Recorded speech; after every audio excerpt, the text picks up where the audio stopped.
Buenos días, Iglesia. Hoy me toca dar la palabra a mí, de nuevo, y bueno, hay algo que vengo pensando ya hace un tiempo, es en el amor, ¿no? El atributo principal de un hombre de Dios, ¿no? Que es el amor. Cuando leí hace poco terminé un libro que habló de toda la historia de Pablo y me encantó la importancia que le da un hecho en especial, que es el juicio de Esteban y la muerte de Esteban para la vida de Pablo. Eh, la historia bueno, de Esteban se sitúa más que nada que hicieron falso testimonio, dieron falsos argumentos en contra de él y lo llevaron a juicio. Cuando uno lee ese pasaje eh, de la defensa de Esteban, uno se pone a pensar y con la serenidad, con la paz, con la mansedumbre con la que él se defiende ante los sacerdotes, ¿no?, del lugar. Eh, y en ese momento uno se pone a pensar y cuando termina el relato habla de que hay un joven, Saulo, de Tarso. Si nos ponemos a pensar, Saulo estuvo en el juicio y me pongo a pensar, ¿no?, que digo, el enfrentamiento, ¿no? Si uno se pone a imaginar, no un enfrentamiento, pero es como una discusión entre dos posturas muy distintas. Estamos hablando de Saulo, un hombre que nació en una familia pudiente, que, no sé, que nació, bueno, en Tarsos. Tarsos es una ciudad directamente, de comerciantes, donde hay mucha gente, ¿no? Eh, Él consiguió la ciudadanía romana, que no todos consiguieron la ciudadanía romana. Estudió desde muy chico todo lo que vendría a ser la ley, el Antiguo Testamento. O sea, dentro de su época era un joven muy representativo para los sacerdotes, ¿no?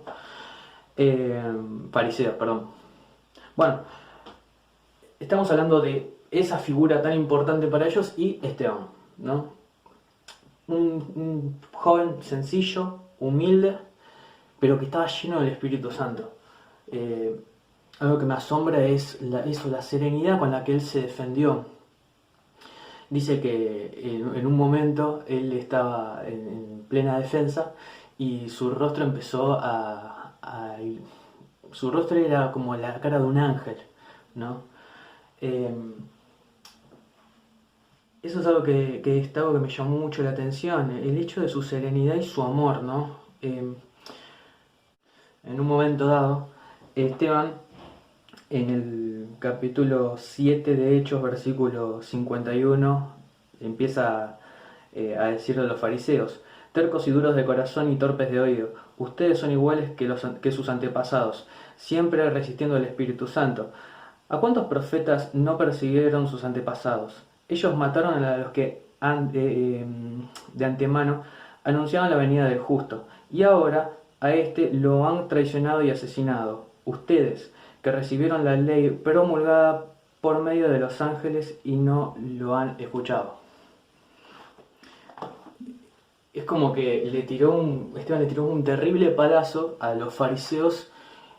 Y yo me imagino, ¿no?, una persona que sabe mucho de la palabra. En ellos sabían mucho del saben mucho del Antiguo Testamento y la ley, ¿no? Que venga una persona humilde, sencilla y diga todas esas cosas es como muy duro para ellos, ¿no? Creo.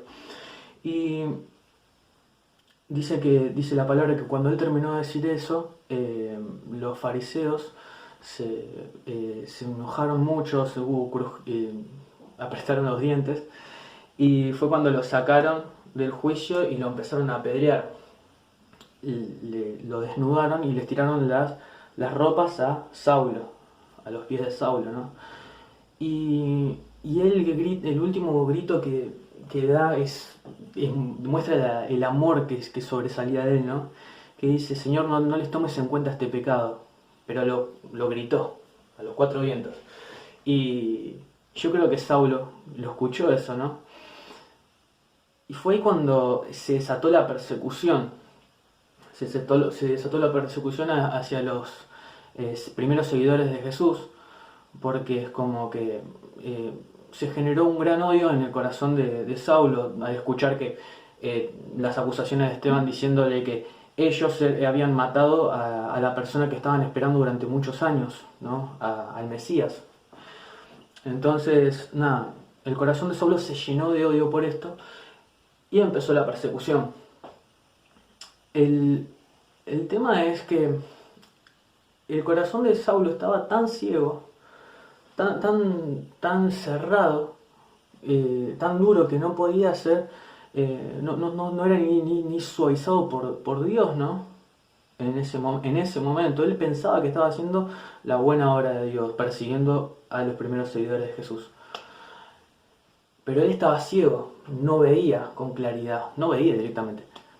Entonces, en una de sus expediciones lo mandan ya a Damasco y es ahí cuando Jesús se le aparece. Y hay algo que me llamó mucho la atención del corazón de Pablo, ¿no? Como que de Saulo en ese momento, de su disposición. Cuando se le aparece Jesús, la primera pregunta que le dice Pablo, lo mismo, le dice, Señor, ¿quién eres? La segunda pregunta es, ¿qué quieres que haga? Fue rápido. Me llamó mucho la atención eso, ¿no? Un corazón como dispuesto. Y fue, uno se pone a pensar en el contexto de vida, él tuvo todo, fue una persona que estudió de rango acomodado, o sea, tenía todo él. Con eso ya más o menos uno se hace un perfil de persona, ¿no? Más o menos. Entonces, cuando Jesús se le aparece, él queda ciego y por esos 3 días de camino a Damasco, él está ciego, ¿no? Y Dios le dice que vaya con Ananías, que él iba a usar a esta persona para devolverle la vista. Y cuando él recobra la vista, dice como que se le caen las escamas de los ojos y empieza a ver de nuevo. Uno cree también de que en ese momento se le abrieron los ojos espirituales. De hecho, él se bautizó en ese momento. Y decide regresar a su oficio, que estaba en Tarso. Más o menos no se sabe bien dónde se establece, ¿no? Pero por 3 años, más o menos, él decide aprender de Jesús, ¿no? Él tuvo como un montón de revelaciones en esos 3 años. Y es como que me pongo a pensar y digo, qué groso, ¿no? En ese periodo de tiempo, cómo Dios transformó la vida de él. Él era una persona con mucho conocimiento, o sea, siguió siendo una persona de mucho conocimiento, pero las revelaciones que Dios le dio en esos 3 años son incontables, más o menos, porque él aprendió todo lo que sabía del Antiguo Testamento, lo empezó a relacionar con lo nuevo que estaba aprendiendo, ¿no? Se dio cuenta de que las cosas que él sabía del pasado del Antiguo Testamento tenían una relación directa con con la vida de Jesús.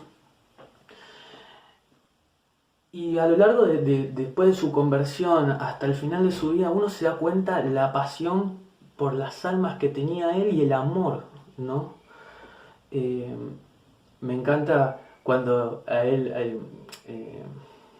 los judíos hacen una falsa acusación en contra de él a favor de los romanos, ¿no? O sea, mienten para que vaya a juicio a Roma, ¿no? Y en el barco, cuando está yendo y se produce una tempestad grande, él, con toda la paz del mundo, empieza a orar, empieza a orar a tal punto y a predicar a tal punto que todo el barco se convirtió a Jesús. Es como que me llama la atención el hecho de hasta en esos momentos. Es una locura, una locura pero bueno, ¿no? Y es algo que hasta a uno le conmueve. El amor que él empezó, el cambio de vida que tuvo del odio al amor, solo Dios lo puede hacer para con nuestra vida.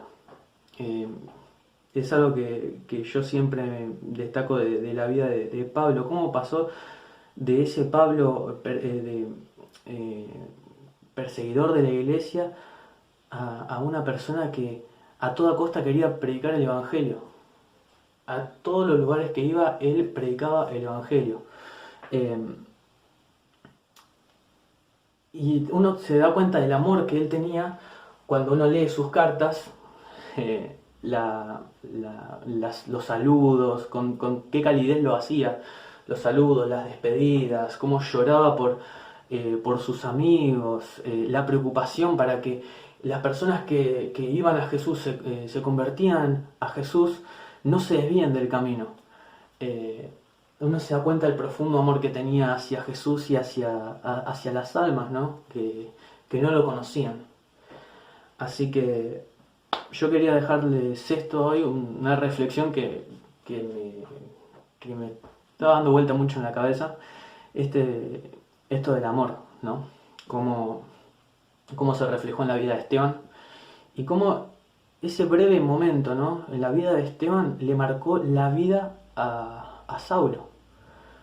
Esa fue la semilla que marcó la vida de Saulo y pasando a Pablo, ¿no? Así que esto es lo que yo les quería transmitir hoy y espero que les haya sido de bendición.